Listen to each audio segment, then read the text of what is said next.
එනවනේ. මෙයාට මයික් එක. ඈ සියකුත් නෑනේ අපිට. අපේ ගෙවල් වලටත් පොලිස් ආරක්ෂාව දෙන්නකෝ. අපේ ගෙවල් වලටත් පොලිස් ආරක්ෂාව දෙන්නකෝ. අර බලන්නකෝ පොලිසියේ ස්ථානාධිපතිතුමා ඇවිල්ලා SI මහත්තුරු ඇවිල්ලා සාජන් මහත්තුරු ඇවිල්ලා IP මහත්තුරු ඇවිල්ලා මගේ අම්මේ මේ පෞද්ගලික නිවසක් නෙමෙයි රජයේ දේපලක් නෙමෙයිනේ. මේකද මේ පුනරුදය. අද පොලිසිය සම්පූර්ණයෙන්ම දේශපාලනීකරණය වෙලා ප්‍රියන්ත වීරසූරිය ලැජ්ජ වෙන්න ඕන. ප්‍රියන්ත වීරසූරිය ලැජ්ජ වෙන්න ඕන. මේ පෞද්ගලික නිවාස වලට ආරක්ෂාව දානවට මේ වලට වැය වෙන්නේ මේ ගත කරන හැම තප්පරයකටම වැය වෙන්නේ මහජනතාවගේ බදු මුදල්. අද මහජනතාවගේ බදු මුදල් වලින් කොහොමද මේ ලාල්කාන්ත මහත්තයාගේ සුපිරි මන්දිරයට ආරක්ෂාව දෙන්නේ? අද ලාල්කාන්ත මහත්තයාගේ මේ සුපිරි මන්දිරයට අද ආරක්ෂාව දෙන්නේ කොහොමද? ඒකින්ද අපි කියනවා ප්‍රියන්ත වීරසූරිය මහත්තයෝ ඔයා රතු පාට යට ඇඳුවක් ඇඳලා අපිට කවන්නේ නැහැ. ඒ වුණාට මේ පොලිස් නිලධාරීන්ගේ ආත්ම ගරුත්වය මේ විදිහට පාව දෙන්න එපා. මේ පාරවල් කාපට් කරලා හදලා මේ සියල්ලම කරලා තියෙන ලාල්කාන්ත මහත්තයාගේ මේ මන්දිරයට එන්න. අද ඒක විතරක් නෙමෙයි අපිට පුළුවන් විදියට අපි ගමෙන් ගෙන ආපු කෙහෙල් කන අරගෙන පොල් ගෙඩිය අරගෙන හාල් ටික අරගෙන යට ඇඳුම් ටික අරගෙන බෙල්ට් එක අරගෙන පැදුරු කඩමලු බංකු ටික අරගෙන ලාල්කාන්ත බිලියනපතියව හම්බෙන්න ආවම අද එතුමා මේ දොරගුළු දාලා පොලිස් ආරක්ෂාවට මුරකාවල් දාලා එතුමා හැංගිලා ඉන්නවා. ඒ නිසා අපි කියනවා ලාල්කාන්ත මහත්තයෝ ඔයා තව දවස් කීයක් මේ විදිහට හැංගෙන්නද? ඔයා ඔහොම නෙමෙයි මොන තරම් හැංගෙන්න උත්සාහ කරත් අපි නැවත අපි එන ඔයා හොයාගෙන අපි විරුද්ධ නෑ ඔයා මේ මන්දිර හැදුවට. අපි විරුද්ධ නෑ ඔයා කෝටි 47ක වත්කම් ඉපෙව්වට. අපි විරුද්ධ නෑ ඔයා සුපෝපභෝගී වාහන ගත්තට. අපි විරුද්ධ නෑ ඔයාගේ දරුවා ජාත්‍යන්තර විශ්වවිද්‍යාලයට ගියාට. අපිට තියෙන ප්‍රශ්නේ ලාල්කාන්ත මහත්තයෝ අපි ආවේ අපි ඔයාගෙන් ඉල්ලන්නේ හරි අහිංසක ඉල්ලීමක්. අනේ අපිටත් කියලා දෙන්නකෝ මෙහෙම සල්ලි හම්බ කරන ක්‍රමය. ලාල්කාන්ත මහත්තයා මීට අවුරුදු 10කට කලින් කියනවා අඬනවා. ප්‍රසිද්ධ රැස්වීම කණ්ඩලා කියනවා මගේ දරුවට ටියුෂන් යවන්න සල්ලි නැහැ. මගේ බිරිඳ උදේ 4ට නැගිටලා පොල් ගාලා පොල් මිරිකලා හූල්ලනවා. මගේ දුවට ටියුෂන් යන්න විදියක් නැහැ, යවන්න විදියක් නැහැ. ලාල් ඔයා අමක් රස්සාවක් කරන්න නැත්නම් අපිට ජීවත් වෙන්න විදියක් නැහැ කියලා. අවුරුදු 19ක් මාදිවල മന്ത്രി නිවාසවල කල්ගත කරපු ලාල් අවුරුදු 30ක් තිස්සේ අනුන් දුන්න යට ඇඳුම් ඇඳගෙන අනුන් දුන්න සපත්තු දෙක අරගෙන අනුන් දුන්න හාල් පොල් සීනි වලින් තමන්ගේ බිරිඳ දරුවා පෝෂණය කරපු ලාල්කාන්ත මහත්තයා මෙන්න බොලේක පාට මහා බිලියනපතියෙක් වෙලා තියෙනවා. ඒ නිසා මේක අපිට අදාහ ගන්න බෑ. අපි අහනවා ලාල්කාන්ත මහත්තයාගේ මේ රටේ මිනිස්සු දැනගන්න කැමති ඔබතුමාට 4 මහා නිදානේ පහළුනේ කොහොමද? ඔබතුමාට මොකද නිදානයක් ලැබුණාද? අද ලාල්කාන්ත මහත්තයා කියන්න උත්සාහ ගන්නවා තමන්ගේ අම්මගේ තාත්තගේ මේව ලැබුණා කියලා. අනේ ලාල් මහත්තයෝ දන්නෝ දනිති. අනුරාධපුරේ මිනිස්සුන්ට නම් ඔය කතා කියන්න එපා. ඒ මිනිස්සු hina වෙන්නේ කටින් නෙමෙයි පස්සෙන් hina වෙන්නේ. මොකද ඔබතුමාලා ගැන අනුරාධපුරේ මිනිස්සු හොඳට දන්නවා. ඒ නිසා ලාල් මහත්තයෝ මේ පච්ච කෙලින එක දැන්වත් නවත්තන්න. මේ සම්පූර්ණයෙන්ම මේ අවුරුදු දෙක තුල ලංකාවේ වැඩිම ආදායම් උපයපු ව්‍යාපාරිකයා ආදායම් උපයපු පුද්ගලයා කවුද කියලා ඇහුවොත් ඒ තමයි කේ.ඩී. ලාල්කාන්ත මැතිතුමා.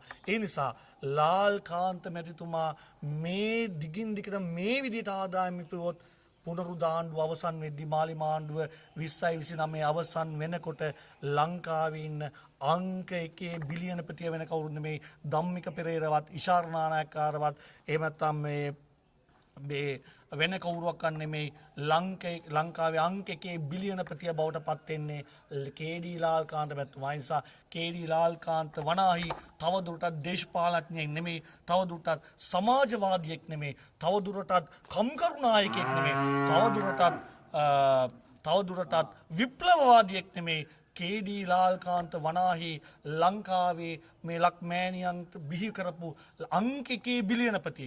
ඉතින් අපි ලාල්කාන්ත මහත්තයාට කියනවා අනේ ඔයා වත්කම් පළවෙනි සැරේ වත්කම් බැරකම් දෙනකොට ඔයාට ලියන්න දෙයක් තිබුණ නැහැලු. ඔයා මේ පාර වත්කම් බැරකම් දෙද්දී ඔයා මේ ලක්ෂ 1000කට වඩා වටින මේක ලක්ෂ 1000කට වඩා වටිනවා. මේකේ ගැන ඔයා සඳහන් කරලා නැහැ. මේ මෙතන බිම් මඟලක් පර්ච් එකක් ලක්ෂ 80කට වැඩි මිලක්. ලංකාවේ ප්‍රධානම පෞද්ගලික පාසල් පෞද්ගලික විශ්වවිද්‍යාල තියෙන කඩුවෙල නගරයේ තියෙන සුපිරිතම පරිසරයක තමයි ඔබතුමා මේ ගේ හදලා තියෙන්නේ. ඉතින් ලාල්කාන්ත මහත්තයෝ අපේ මේ අහිංසක ව්‍යාපාරිකයෝ ව්‍යවසායකයෝ අපේ අහිංසක මිනිස්සු ඉන්නවා. අපි දැනගන්න කැමති අපි බංකු වරන් ආවේ පැදුරු වරන් ආවේ ඔයා සල්ලි හොයපු ක්‍රමේ අපිත් ඉගෙන ගන්න. මොකද ලාල්ගේ මට්ටමටවත් දියුණු වෙන පුතේ කියලා තමයි දැන් අපිට අපේ දරුවන්ට කියන්න වෙලා තියෙන්නේ. ඒ ලාල්කාන්ත මහත්තයෝ අද දොරගුළු දාවහයි අද ඔබතුමා පොලිසිය පාවිච්චි කරලා රාජ්‍යදේපල අවභාවිතා කරලා ඔබතුමාගේ මේ සුපිරි මන්දිරය ආරක්ෂා කරන්න පොලිස් නිලධාරීන් යොදවයි. හැබැයි ලාල්කාන්ත මහත්තයෝ ඔයා ඉල්ලාසෙන්න ඕන. ඔයා මේ සල්ලි හෙව්වේ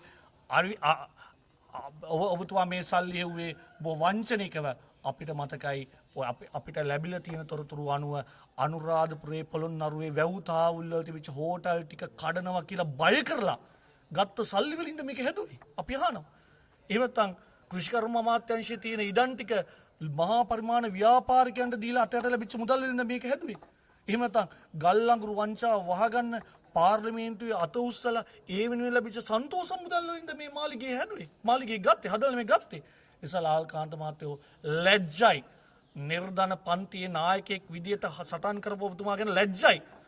මේ ජවිපේ ගැන ජවිපේ තුල හිටපු කන බොන අඩිපුඩි ගහන අහිංසක ඇත්ත කතා කරන මිනිහෙක් විදියට තමයි ලාල්කාන්තව රට හඳුනගෙන තිබුණේ. එහෙම කන බොන අඩිපුඩි ගහන හිතේ තියෙන දේ බය නැතුව ප්‍රකාශ කරන ලාල්කාන්තත් මෙවැනි සුපිරි නිවසක් හැදුවනම් මෙච්චර බිලියන ගානක වත්කමක් ඉපෙවුණනම් ජවිපේ ඉතුරු නායකයෝ ගැන අහන්න දෙයක් නැහැ. දැන් ජවිපේ දේශපාලන මණ්ඩල සභිකයෙක් වෙච්ච ලාල්කාන්තට මෙච්චර වත්කමක් තියෙනවා නම් ජවිපේ මහලේකම් තිල්ලිසිල මහත්තයා ගැන කවර කතාවද? ඒ නිසා අපි කියනවා අපේ ආණ්ඩුවක් යටතේ තව වෙසක් පොයකට වඩා මේ වංචනික දූෂණික මේ ආණ්ඩුව පවතින්නේ නැහැ. අපේ ආණ්ඩුවක් යටතේ අපි අනිවාර්යයෙන්ම මේ අයථාවත්කම් ඉපීම සම්බන්ධව ලාල්කාන්ත ඇතුළු සියලු දෙනාගේ අයථාවත්කම් ඉපීම සම්බන්ධව අපි ජනාධිපති විමර්ශන කොමිසම් සභාවක් පත් කරලා ඒ අයථාවත්කම් නැවත රජයට පවරගන්න අපි කටයුතු කරනවා. ඒ වගේම අපි වගකීමෙන් කියනවා අපිට තොරතුරු ලැබිලා තියෙනවා. මේ වෙනකොට ජවිපෙන් පාර්ලිමේන්තුවට ආපු මාලිමාව නෙමෙයි. ජවිපෙන් පාර්ලිමේන්තුවට ආපු 38 දෙනෙක් ලහි තමන්ගේ ගෙවල් හදන්න පටන් අරගෙන තියෙනවා. ඒ නිසා බලාපොරොත්තුෙන් එන්න නව ජනතා පෙරමුණ ඒ ගෙවල් 38ටත් එනවා. පොලිස්පතිතුමනේ පුළුවන් නම් ඒ ගෙවල් 38ටත් මේ වගේ ආරක්ෂාව දෙන්න. කෙටි කාලයයි ඊළඟ වෙසක් පොය වෙනකොට අපි එන්න ඕනේ මිනිස්සු ගිහිල්ලා ගෙවල් වලින් ඇදලා අරගෙන කියයි තොපියකෝ 76 වසරක සාපේ කිව්වට මේ අවුරුදු දෙක තුල හොඳටම හොරගම් කරේ තොපි ඒයිද හොරා කාපු සල්ලි දීපන් කියලා ජනතාව කියන දවස වැඩි ඈතක නෑ ලාල් මහත්තයෝ කියන පණිවිඩයත් ඔබතුමාට දෙනවා. විදුලි බල ඇමති ඉවත් වීම සම්බන්ධ විදුලි බල ඇමතුමා ඇත්තටම ඉවත් වුණා නෙමේ ඉවත් වෙන්න සිදු වුණා. මේක දිගින් දිගටම අපි කිව්වා මේක තමයි ලංකා ඉතිහාසෙ වෙච්ච දැවැන්තම වංචාව. බිලියන 20කට වැඩි මේ වංචාව. මේ වංචාව වහගන්න ආණ්ඩුව නොකරපු දෙයක් නැහැ. මේ වංචාව නිසා ආණ්ඩුව හත්පලේ ගාගත්තා. ඇගේ අසූචි තවර ගත්තා. ජනාධිපතිවරයා පාර්ලිමේන්තුවට ගිහිල්ලා මොකද්ද කිව්වේ? ඉස්සල්ලාම ගිහිල්ලා කිව්වා වංචාවක් උනේත් නැහැ, පාඩුවක් උනේත් නැහැ, නියම ක්‍රමවේදයට ගියා කියලා. පළවෙනි ඇපිල් එහෙම ඇපිල් වයි විදියට හේදුවයි විදියට ඊළඟට ජනාධිපතිතුමා දෙවෙනි පාර ගිහිල්ලා කිව්වා ඔව් වංචාවක් නම් උනේ නැහැ පොඩි පාඩුවක් නම් උනා ඒක සමාගම් වලින් අය කරගන්න ඕක ඊළඟට විශ්වාස බන්ගෙඩි මේ කම්බ හොරා රකින්න හොරු 159 දෙනෙක් මහා දැවැන්ත ප්‍රයත්නයක් දරලා කොහොම හරි විශ්වාස බංගේ ගොඩ දාගත්තා. හැබැයි ජනතාවගෙන් ආපු පීඩනේ විපක්ෂය අපි දිගින් දිගටම කිව්වා මෙතන වංචාවක් වෙලා තියෙනවා. බාලං ගල් අඟුරු ගෙනල්ලා රජයේ දැවැන්ත පාඩුවක් රජයට වෙලා තියෙනවා. ඒ නිසා කරුණා කරලා ඇමති වාස් කරන්න කරුණා කර පරීක්ෂණ පටන් ගන්න කියලා. ඒ නිසා මේ ආපු පීඩනේ හින්දා තමයි මේ ඉල්ලාසීම සිදු වුණේ.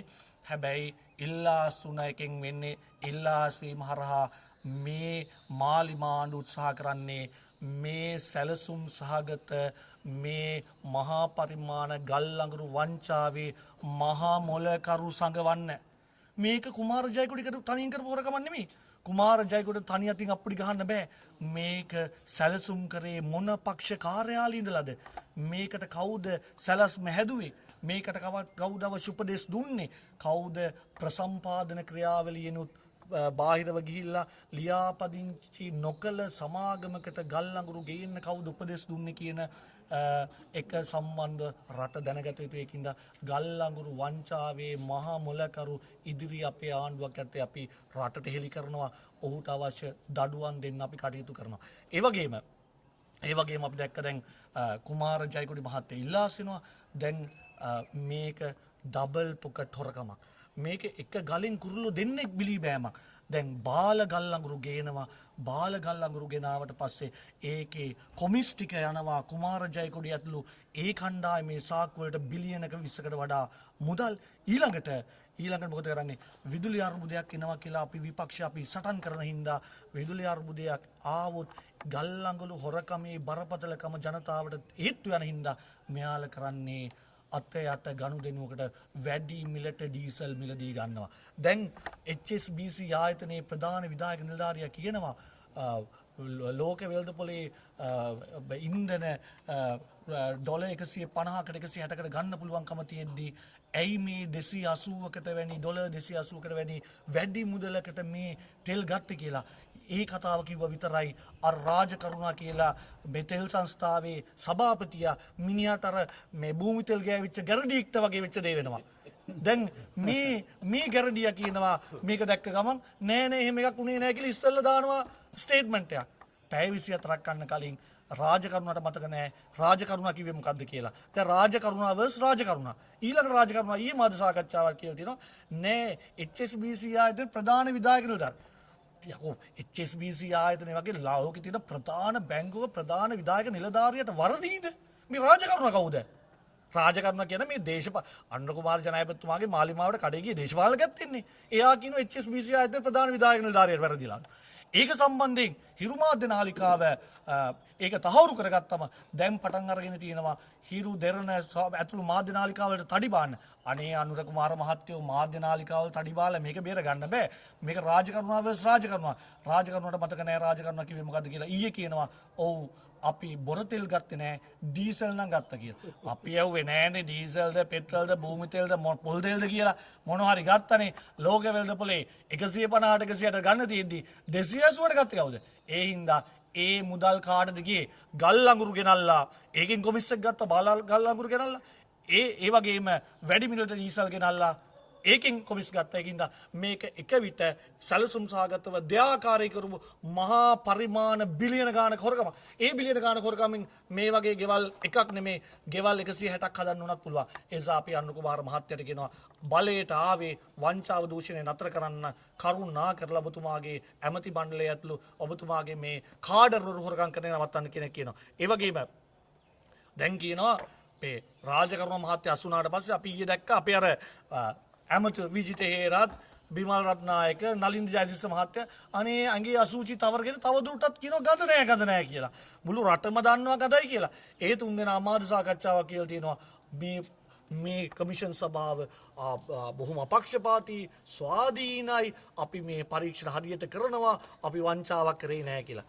කොමිෂන් සභාවේ විනිශ්චයකාරවරු ස්වාධීනයි සහ උන් සම්බන්ධ අපේ විශ්වාසයක් තියෙනවා. හැබැයි මේ මොහොතේ කුමාර ජයකොඩි සහ අමාත්‍යංශ ලේකම් ඉල්ලා ස්වීමෙන් පමණක් ස්වාධීන පරීක්ෂණයක් කරන්න බෑ. මේ පරීක්ෂණය පක්ෂග්‍රාහීයි. රටේ විධායකේ ජනාධිපතිවරයා පාර්ලිමේන්තුවට කියලා දෙපාරක් හොදලා කිව්වා නෑ වංචාවක් උනේ නෑ පාඩුවක් විතරයි කියලා. ඒකින්ද ජනාධිපතිතුමා අගමැතිතුමිය කැබිනට් එක පාර්ලිමේන්තු මන්ත්‍රීවරු ධර්ම ස්ථාවරය තමයි වංචාවක් උනේ නෑ පාඩුවක් විතරයි උනේ කියලා.